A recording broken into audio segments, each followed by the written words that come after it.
Vamos a leer Génesis capítulo 32, versículo 22 al 28. Y se levantó aquella noche, y tomó sus 2 mujeres, y sus 2 siervas, y sus 11 hijos, y pasó el vado de Jaboc. Los tomó, pues, e hizo pasar el arroyo a ellos y a todo lo que tenía. Así se quedó Jacob solo, y luchó con él un varón hasta que rayaba el alba. Y cuando el varón vio que no podía con él, tocó en el sitio del encaje de su muslo, y se descoyuntó el muslo de Jacob mientras con él luchaba. Y dijo: déjame, porque raye el alba. Y Jacob le respondió: no te dejaré, si no me bendices. Y el varón le dijo: ¿cuál es tu nombre? Y él respondió: Jacob. Y el varón le dijo: no se dirá más tu nombre Jacob, sino Israel, porque has luchado con Dios y con los hombres y has vencido. Oremos. Padre amado que mueve los cielos, gracias en este momento por las bendiciones especiales que nos da. Gracias, Señor, porque permite que ahora podamos abrir la Santa Escritura para estudiar la ciencia de la salvación. Gracias, Señor, porque ahora tú permites que un grupo de tus hijos estén congregados por las diferentes vías para escuchar mensajes de vida eterna. Te pedimos, Señor, que sea tú quien hable. Impresiona cada corazón. No dejes que nadie quede vacío, Señor, en el nombre de tu Hijo Jesús. Amén. Amén. Hoy vamos a hablar del hombre que luchó con Dios y lo derrotó o lo venció. Y aquí vamos a ver lo importante que es esto, cómo Dios actúa y lo importante que somos nosotros delante de Dios cuando tenemos una vida entregada a Él. La historia de Jacob la sabemos, desde más lejos de aquí, desde cuando leí. Todos sabemos que Jacob significa engañador. Así que eso no es un buen título, engañador. Bueno, Jacob había huido hacia un pariente donde Labán, su mamá, lo había enviado hasta allí. ¿Y qué pasó? Que según le decía la mamá, porque ella lo mandó allá para que su hermano Esaú no lo matara por el engaño que le hizo, que le robó la primogenitura, la mamá le dijo: vete hasta que todo se calme y después tú vienes. Pero la mamá no sabía, nunca le pasó por la mente que no iba a volver a ver jamás a su hijo. Así que ella tuvo que sufrir las consecuencias por sus pecados. Jacob, así como engañó, Labán lo engañó a él. El que mata a espada será muerto. Y Gálatas 6:7 dice que todo lo que el hombre sembrare, eso también segará. Nos da lecciones a nosotros en la vida. Vamos a tomar en cuenta todo esto. ¿Qué pasó? Que pasaron todos los años. 20 años estuvo con Labán. Y según dice él mismo, que Labán le cambió su salario 10 veces. Jacob tenía que soportar temperatura extrema en la noche, porque se iba a 0 grados la temperatura y en el día bien caliente. Y todo eso tuvo que hacerlo. Sabemos cómo Labán lo engañó con Lea y no con Raquel. Lo que él quería no fue lo que se le dio. 7 años trabajando por una mujer y luego 7 años más por la otra. Y después todo lo que sucede. Así que Jacob, como no era fácil, como Labán era malo, tuvo que salir corriendo. Pero aquí viene algo interesante. Esaú había dicho de que Jacob se la iba a pagar. Le ofreció matarlo. Esaú se hizo fuerte. En la zona donde estaba ese hombre, tuvo muchísimos hombres de guerra. Aquí señala que tenía 400 hombres de guerra. Y no eran cualquier hombre. Cuando leemos lo que dice el Espíritu Profecía, nos damos cuenta que no eran fáciles estos hombres, que era para matar.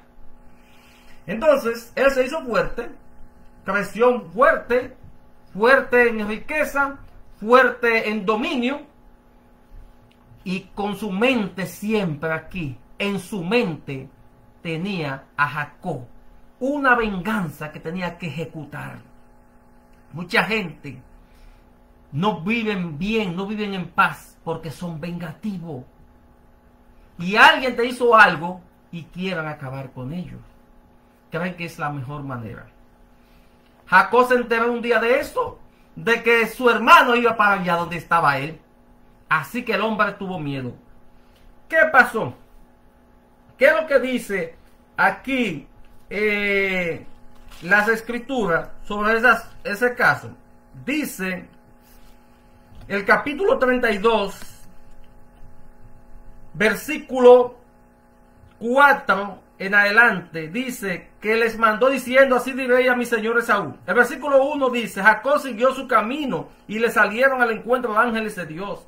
Y dijo Jacob cuando los vio: campamento de Dios es este. Y llamó el nombre de aquel lugar Mahanaim, o sea que significa dos campamentos. Y envió Jacob mensajeros delante de sí a Esaú su hermano a la tierra de Seir, campo de Edom. Y les mandó diciendo: así diréis a mi señor Esaú: así dice tu siervo Jacob, con Labán he morado y me he detenido hasta ahora, y tengo vacas, asno, ovejas y siervos y siervas, y envío a decirlo a mi señor para hallar gracia en tus ojos. Así que el hombre estaba siendo inteligente humanamente hablando, porque ese era el objetivo: quitarle la mentalidad que tenía de venganza, a fin de que le concediese la vida. Y dice el versículo 6 que los mensajeros volvieron a Jacob diciendo: vinimos a tu hermano Esaú, y él también viene a recibirte, y 400 hombres con él. Entonces Jacob tuvo gran temor. ¿Qué bienvenida le ibas a dar? Venía a acabar no solamente con Jacob, porque esa no era la costumbre, era con todos que iba a acabar, con todos sus siervos, con todos sus hijos, con todo. Era a dejar nada. 400 hombres con él. Entonces, ¿qué hace? Que Jacob tuvo gran temor y se angustió. Y distribuyó el pueblo que tenía consigo, y las ovejas y las vacas y los camellos en dos campamentos. Y dijo: si viene Esaú contra un campamento y los ataca, el otro campamento escapará. Y dijo Jacob: Dios de mi padre Abraham y Dios de mi padre Isaac, Jehová, que me dijiste: vuélvete a tu tierra y a tu parentela, y yo te haré bien, menor soy que todas las misericordias y que toda la verdad que has usado para con tu siervo. Pues con mi cayado pasé este Jordán, y ahora estoy sobre dos campamentos. Líbrame ahora de la mano de mi hermano, de la mano de Esaú, porque le temo, no venga acaso y me lleve a la madre con los hijos. Y tú has dicho: yo te haré bien, y tu descendencia será como la arena del mar, que no se puede contar por multitud.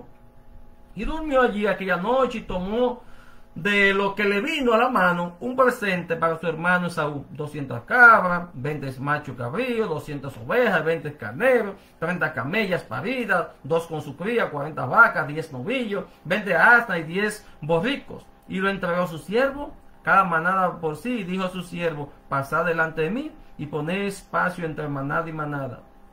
Y así él mandó uno y detrás mandó el otro. El objetivo que él tenía era que cuando Esaú viese tal cosa, su corazón se le conmoviese y se arrepintiese del mal que tenía determinado hacerle a Jacob y a todo lo suyo. Él está usando la estrategia humana. Él oró bien. Él le reclamó de Dios la promesa, no te dejes bien, porque el Señor le había dicho de su descendencia y que no se podía contar. Lo mismo que había dicho con Abraham. Él está reclamando. El asunto es que hay una lucha entre la carne y el espíritu. Entonces tuvo miedo, es normal. Ahora, en vez de buscar hombres para enfrentar a Esaú, fue a Dios y se arrodilló. Eso fue lo que hizo. ¿Qué sucede? Él mandó los campamentos, los separó. Cruzaron ellos por los vados, el río Jabó, por la parte bajita del río, por ahí cruzaron, y él se quedó solo. Se quedó solo en un lugar donde había muchos ladrones, donde asaltaban, le quitaban la vida y donde habían fieras salvajes. Eso dice aquí Patriarcas y Profetas, que yo le voy a leer. El hombre se quedó solo y allí entonces él comenzó a recordar sus engaños hacia su hermano y comenzó a angustiarse y a clamar al Señor. Dice entonces en Patriarcas y Profetas, página 196, que había llegado ahora al río Jabó. Y cuando vino la noche, Jacob mandó a su familia a cruzar por el vado al otro lado del río, quedándose él solo atrás. Oiga lo que dice ahora. había decidido pasar la noche en oración y deseaba estar solo con Dios, quien podía apaciguar el corazón de Saúl. Y estas reuniones que ustedes están haciendo, digo yo, no son reuniones de oración que tienen un objetivo semejante al de Jacob, para que el Señor intervenga en los diferentes casos que ustedes han expuesto. Ahora, no es eso. Es eso, y eso fue lo que hizo Jacob. Y eso es ser inteligente. Pero dice algo más ahí. En Dios estaba la única esperanza del patriarca. La esperanza tuya, ¿en quién está? ¿En el hombre o en Dios? Los seres humanos hablamos tanto de fe. Y muchas veces cuando nos vemos en un momento de dificultades, especialmente cristianos, recurrimos a lo humano y no recurrimos a Dios. ¿Y qué fe es esa? Pero Jacob sabía que la única esperanza estaba en Dios. Dios le había prometido, Dios lo había llamado, le había salido, le había dicho, sal ya aquí, ya, de donde la van y vete. Haz lo que te corresponde. Pero tenía un peligro, y cada cristiano debe tener en cuenta eso, que hay un peligro siempre que intenta destruirlo. Entonces, ¿qué pasa? Que allí el hombre estaba meditando y estaba orando en esa oscuridad. ¿Y qué sucede? Oiga lo que dice el Espíritu Profecía, lo que sucedió. Dice que de pronto, o sea, mientras él oraba, de pronto sintió una mano fuerte sobre él. Creyó que un enemigo atentaba contra su vida y trató de librarse de las manos de su agresor. En las tinieblas los dos lucharon por predominar. No se pronunció una sola palabra, pero Jacob desplegó todas sus energías y ni en un momento cejó en sus esfuerzos. Mientras así luchaba por su vida, el sentimiento de su culpa pesaba sobre su alma. Sus pecados surgieron ante él, todo lo que había hecho, recordando el caso de su hermano Esaú. Surgieron ante él sus pecados, dice aquí, para alejarlos de Dios. Pero en su terrible aflicción, recordaba la promesa del Señor y en su corazón exhalaba súplicas de misericordia. Así que mientras Satanás se acusa, Dios entonces te ofrece oportunidad. Pero aquí vamos a ver un caso especial, porque aquí actuó Satanás y actuó el mismo Dios.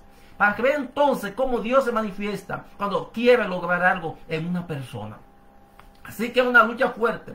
No le pasaba por el momento no le pasaba la idea de que él estaba luchando con Dios. Hasta más tarde. La lucha, dice la página 196, Patriarca y Profeta, la lucha duró hasta poco antes del amanecer. Así que no fue fácil. Había mucho agotamiento. Cuando el desconocido tocó el muslo de Jacob, dejándolo incapacitado en el acto. Entonces, dice aquí, reconoció el patriarca el carácter de su adversario. Cuando lo descoyuntó, ahí reconoció entonces quién era. Comprendió que había luchado con un mensajero celestial y que por eso sus esfuerzos casi sobrehumanos no habían obtenido victorias. Dice aquí, oiga lo que dice el Espíritu de Profecía. Era Cristo, el ángel del pacto, el que se había revelado a Jacob. Oiga qué interesante. El mismo Jesús fue quien luchó con Jacob. ¿Pero qué quería? Sigue diciendo, el patriarca estaba imposibilitado y sufría el dolor más agudo, pero no aflojó su asidero. Completamente arrepentido y quebrantado, se aferró al ángel y lloró y rogóle. Cuando tú estás en aflicción, que crees que te has derrotado, eso es lo que tú haces, te aferras más a Dios o suelta. Lo normal es que la gente suelte, porque dice, ya yo no doy más. Pero el sufrimiento de un cristiano debe ser hasta la muerte. Hasta la muerte nunca debe abandonar a Dios. Dios sabe, lo que te llega a ti, así está escrito, tú lo puedes soportar. Nadie recibe una tentación más fuerte que la que puedes resistir. Pero en medio de la tentación está la promesa que Dios dará la vía de escape. En el caso de Jacob, ya él sabía que era. Ya no era una tentación. Así que él se aferró más porque sabía que era su única esperanza. Y sigue diciendo que él lloró y le rogó, pidiéndole la bendición. Debía tener la seguridad de que su pecado está perdonado. ¿Y por qué debía estar seguro de eso? No que la paga del pecado es la muerte. Entonces, él sabía que si el Señor le perdonaba ese pecado, entonces estaría libre de la muerte por mano de su hermano. Necesitaba la bendición y por eso pidió la bendición también. Y dice más, el dolor físico no bastaba para apartar su mente de ese objetivo. Su resolución se fortaleció y su fe se intensificó en fervor y perseverancia hasta el fin. Y eso es lo que se hace. Cuando el enemigo viene hacia ti, intenta destruirte, preocúpate en ser fiel a Dios, aunque te cueste la vida. Cuando el enemigo te amenace y te ponga en tu mente tantas cosas para apartarte de Dios, no, mantente fiel a Dios. Recuerda que Job, el patriarca, ante sus amigos acusadores, con esa enfermedad que él tenía, él le dijo hasta morir, no quitaré de mí mi integridad. Proponte ser fiel a Dios en momentos difíciles y en momentos de bonanza. Sé fiel a Dios aunque te cueste la vida. Eso es la realidad. Porque el que muere haciendo la voluntad de Dios ganó la vida eterna. Entonces, su fe se fortaleció. El ángel trató de librarse de él y le exhortó, déjame que raya el alba. Pero Jacob le contestó, no te dejaré si no me bendices. Había una condición. Tú te quieres ir, dame la bendición.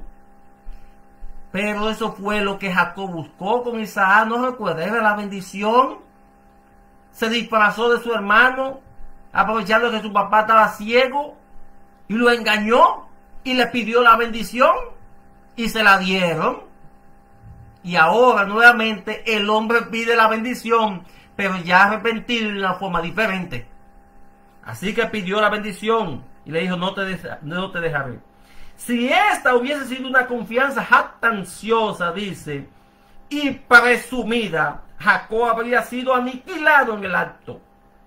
Oiga bien, si lo que Jacob estaba haciendo era una confianza jactanciosa y presumida, Jacob hubiese sido aniquilado en el acto, hubiese muerto.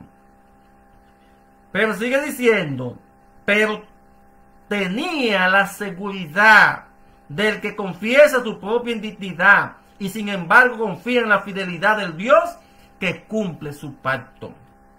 Jacob venció al ángel y prevaleció. Por su humillación, su arrepentimiento y la entrega de sí mismo, este pecador y extraviado mortal prevaleció ante la majestad del cielo. ¿Qué es lo que me quiere decir esto? Que yo debo luchar con Dios. ¿Saben ustedes?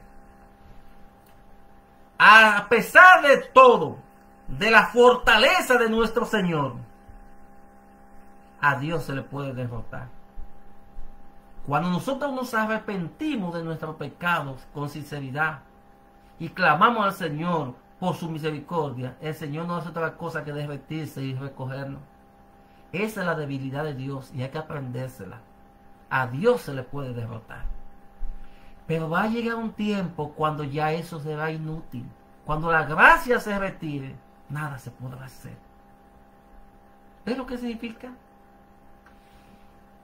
Lo que vivieron aquí por oración, que oí tantos temas aquí por el Zoom, cuando estaban hablando diferentes casos, yo oraba también, le decía, Señor, si ellos están pidiendo a ti es porque confían en ti y creen que tú le puedes resolver el problema, Señor.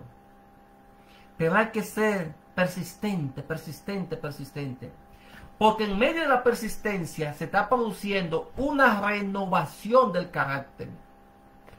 El Señor te está enseñando a ser más perseverante, te está enseñando a ser paciente para que pueda entrar al reino de los cielos. A veces tú pides al Señor y en pocos días ya tienes solución. A veces tarda meses, a veces tarda muchos años. Porque lo que tú pides requiere un periodo mayor.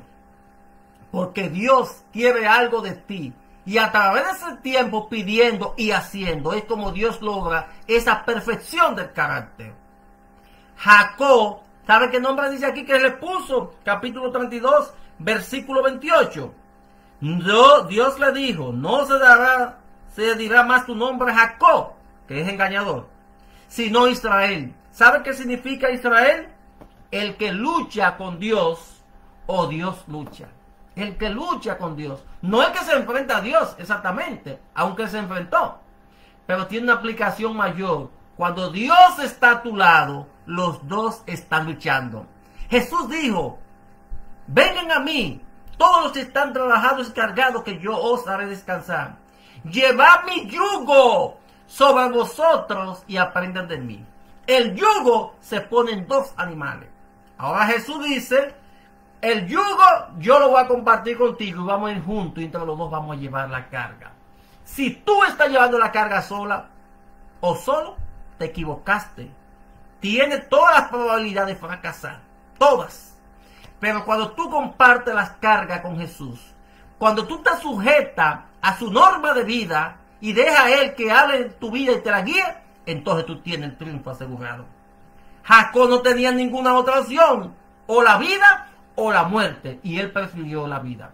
Por lo tanto, se aferró a la promesa del Señor y se aferró físicamente hablando a ese personaje celestial que era Jesús, y dijo, no te soltaré hasta que no me bendiga. Si esa bendición no venía, Jacob estaba perdido, pero él sabía de la misericordia divina y clamó, y el Señor hizo la obra en él. ¿Ve lo bueno que es esto? Hay un tiempo que se acerca muy pronto.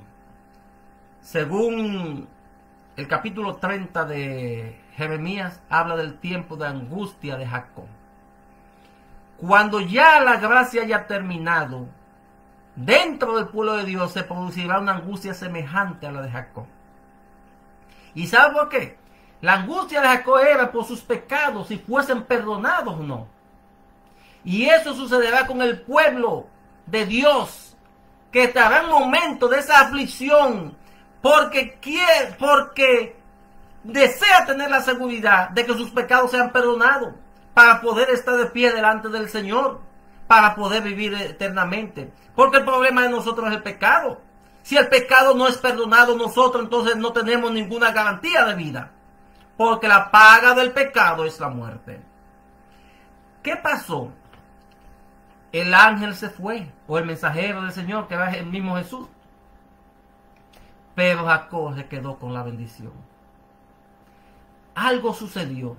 Mientras Jacob luchaba, también allí había algo. Dice aquí en el Patriarca y Profeta, que mientras Jacob luchaba, yo lo voy a leer. Ustedes verán lo interesante que son estos párrafos. Página 177, 197, 198. Oiga lo que dice. Página 198, Patriarca y Profeta. Mientras Jacob luchaba con el ángel, otro mensajero celestial fue enviado a Esaú. Oiga bien, Jacob está ahí cuerpo a cuerpo luchando, pero del cielo se envió otro hacia donde su hermano. Note bien lo que sucede ahora. Era un sueño. Digo, en un sueño, Esaú vio a su hermano desterrado durante 20 años de la casa de su padre. Presenció en el sueño, eso lo estaba mirando Esaú, en el sueño presenció el dolor que sentiría al saber que su madre había muerto. Le vio rodeado de las huestes de Dios. Esaú relató este sueño a sus soldados con la orden de que no hicieran daño alguno a Jacob, porque el Dios de su padre estaban con él. ¿Son fieles a la promesa de Dios, sí o no? Son fieles. Usted se encuentra en momentos de dificultades, y aunque usted no lo vea, el Señor está obrando la mente de los otros. ¿No recuerdan ustedes cuando se dio el decreto contra el pueblo judío, cuando el malvado Amán hizo que se firmase un decreto para acabar en un solo día a los judíos? ¿Qué fue lo que hizo el pueblo de Dios? Orar y ayunar. ¿Y cómo respondió Dios? Que el mal que Amán había preparado contra los judíos fue sobre él, sobre los enemigos del pueblo de Dios. Ahora mire cómo Dios le cambió la mente a Esaú. ¿Eso lo puede hacer usted? No, Dios es quien hace eso. Lo que hizo Jacob al principio, que mandó la embajada, mandó a sus siervos a llevarle vacas, etcétera, etcétera, para vacas, ovejas, etcétera, para calmarlo. Eso no funcionó. El hombre siguió para adelante. Pero cuando el hombre derrotó a Dios, entonces estuvo la bendición ahí y la mente se la cambió. Contra Dios no hay nada imposible. Lo que hay son hombres incapaces. Y hay que conseguir ese poder que solamente Dios lo puede dar. ¿Ven cómo es? Usted lucha carnalmente. ¿Y qué es lo que consigue? Pero deje que el Espíritu cambie todo y que haga la obra, y usted será vencedor. Así que Jacob fue vencedor. Su hermano entonces, cuando se fue acercando a él, sigue diciendo el relato: alegre, alegre. Y lloró. Y los hombres de guerra que venían con él se sorprendieron cuando vieron eso. Entonces también a ellos le cambió su mente, o sea, el corazón. Yo no sé cuál es su problema. Yo sé de lo mío lo que tengo que enfrentar. Yo sí sé de lo mío. Pero sé que Dios todo lo puede. Que si yo hago su voluntad, si yo confío en Él, Él hará su obra en mí. Dios va a cerrar la boca de los leones, como hizo con el caso de Daniel. Dios va a callar las multitudes rebeldes, como lo hizo en muchas ocasiones. Dios dará la victoria. Hermanos míos, permitamos que Dios haga la obra en nuestra vida. Tenemos muchos retos en la vida, muchos, y debemos vencer en el nombre de Jesús. Permitamos que el Señor sea quien gobierne nuestras vidas, que su voluntad sea hecha en nosotros. ¿Creen ustedes que puesto los ojos en Jesús pueden alcanzar eso? Y pregunto nuevamente, ¿cuántos de ustedes se disponen a hacer la voluntad del Señor? Si así es, que Dios le bendiga y le guarde siempre.